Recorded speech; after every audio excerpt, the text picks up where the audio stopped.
How does Wall Street ignore America burning? How much super is burning right now? And how can you make a lot of money that won't burn a hole in your pocket through a thing called ZEET? I'm Peter Switzer. I'm Paul Rickard. And we're mad about money. Okay, Paul, I don't get this. The American stock market is up, but how can they ignore the fact that America is burning in the streets? Wall Street's still up. It doesn't seem to want to care about America burning, Peter. I think I've got no idea. But do you realise this is almost probably the biggest bull market of all times? I can't believe it. Have a look at these statistics. I just couldn't believe this when I saw this morning. Went double check. This is since the bottom on March 23. The Dow is up 41%. The S&P 500 is up 40%, and the Nasdaq is up 45%. That's a 45% rally since March 23. Nasdaq is now up 7.4% year to date. And even if you didn't think this applied to Australia, guess how much the Australian market is up?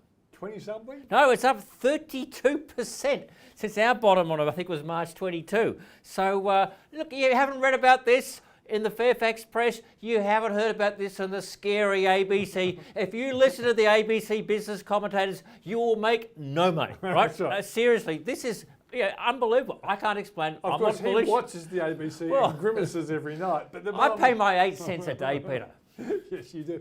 I think the interesting point, Paul, is, and let's face it, you and I have been on the optimistic side of the argument, thinking a rebound would happen. The rebound's bigger than what both you and I expected. But the bottom line is, Paul, do you think that we're kind of in a situation where both markets, particularly the American market, has gone too far? A bit of a pullback's going to be happening? Look, that's what I think, Peter. Me too. I've been thinking that for the last week or two, and I've been wrong so far. Yeah.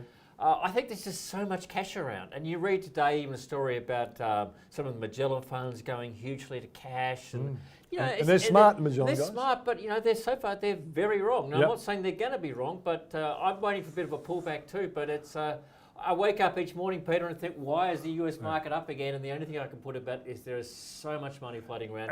It's got to find. And the thing is this, Paul, the virus created an unbelievable crash of the market, an unbelievable crash of the economy. The question is, how fast does the economy come back? At the moment, the stock market's betting it comes back much faster than people expected, and that there won't be a serious second wave problem of infections. If that doesn't happen, we're in safe territory. If it does happen, well, then that Magellan guy might be right, and the market could fall again.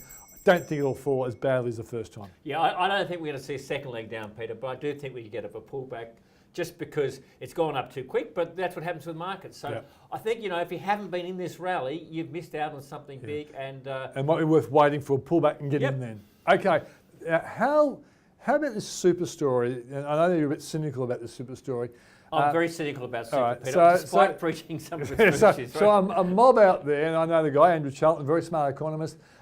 His company's called Alpha Beta, along with Ilion, a credit bureau. They've worked out that the people who drag all their money out of super because the government allowed them to do it, a lot of people, some people have done it for debt repayment, some have done it for essentials, but a lot of other people, and they kind of presume it's younger people, are using it for drugs, sex and rock and roll and all those sorts of things that young people do with their money, and they reckon this is absolutely crazy. I did a calculation. If you drew the 20 out and you use, say, 8%, which Australian Super and those sort of companies have been doing recently, might be a little bit too on the high side, you would lose $640,000 out of your super if you did it at age 25 and you retired at 70. If you adjust it then for inflation, say 6%, the number's around 300,000. It seems like a very big loss, Paul, for someone just having a bit of fun with $20,000 during the coronavirus. On paper, you're right, Peter, and I think the moral of the story is if you put money into super, you take it out and you got to get it back in again.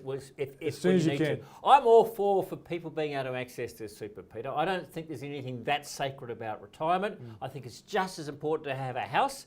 All the data says that if you look at poverty in retirement, homeowners are much better off than non-homeowners. So taking money out of super to invest in a home, I think that's a really good strategy. Big tick on that. I'm with you on that. I think in this sort of crisis, people should be allowed to access their super. The moral of the story, though, is you get your job back, you've got to get focused getting your money back into super. And although I could dispute your numbers, Peter, on camera and say you're a bit optimistic, you're the glass half full guy. I'm the glass full. And I did accuse you earlier of being a spokesman for the industry super fund. A stooge, you called me. A stooge. One of the most self-seeking groups of industries in Australia. Unfair. That all said, the point of the story is correct, Peter. We also make the point. I have a financial planning business, but I still recognise the value of industry super funds. Unlike Paul's more aggressive. No, I'm okay with industry super funds. I think the industry itself, though, and they've done some good things, could be a lot more efficient, and this just hasn't done a good job at educating us to people why super is important. Yeah, maybe they should pay us to educate. Maybe they should pay us, yeah. All right, let's go to the next one. How can you make money out of a thing called ZEET? Well, you should explain what ZEET is, Peter. Yeah, so we noticed over the last 5 or 6 years, wax stocks have done very, very well. Wax is made up, in case I missed out, WiseTech, Altium, Afterpay, Appen, and Xero, right, Paul? Mm-hmm. And these companies are our high-tech stocks and have done very well. Not all as well as Afterpay, but they've all done pretty well. WiseTech has up and down moments. So I started to look to what companies could be the next group of high-tech companies that could do well on the next cycle. I wrote a story in the Switzer Report on Monday, and I came up with ZEET, a cute little name. ZEET stands for Zip Money, which had a good week. Elmo, EML Payments, and Tyro. He can't talk about Tyro because he's on the board of Tyro, but you can tell us something about, Paul, what percentage of hospitality tap and go stuff is Tyro involved in? Look, pretty big, Peter, and they're reporting weekly figures, weekly turnover figures, public announcement. You can see that each week. Yeah. But it is coming back and taking a little while. But I think the point of the story, Peter, was looking for the new tech stories. I mean, so far you've been right on the money. They've all had a big week. I mean, Zip up something like 30% on the basis. And you made the point that most of them are payments, aren't they? Like Zip's payments. EML is a payments business, and they're all different sort of payments. And Tyro, of course, is a tap and go type. It's also a bank as well. And the other one is your cloud software business. I like a little more diversification, but I think we are seeing, just we saw in the US, we've seen some of the new age tech companies lead the market. We've seen the same in Australia. I think you got to look for the next group. I mean, and I think it's good to have a little acronym like that so we can talk about them, watch them. May not be the time to buy them, Peter, but they had a big run. And the thing is, I bought them at really low levels, but these have all been supported by independent kind of experts and they're the ones that they like, and that's why I put them together. Worth having a watch, but you're right, Paul, they've had a big run and may well be the sort of things you might think about when a market sells off. It's not advice, everybody. I'm just sharing with you what I've done.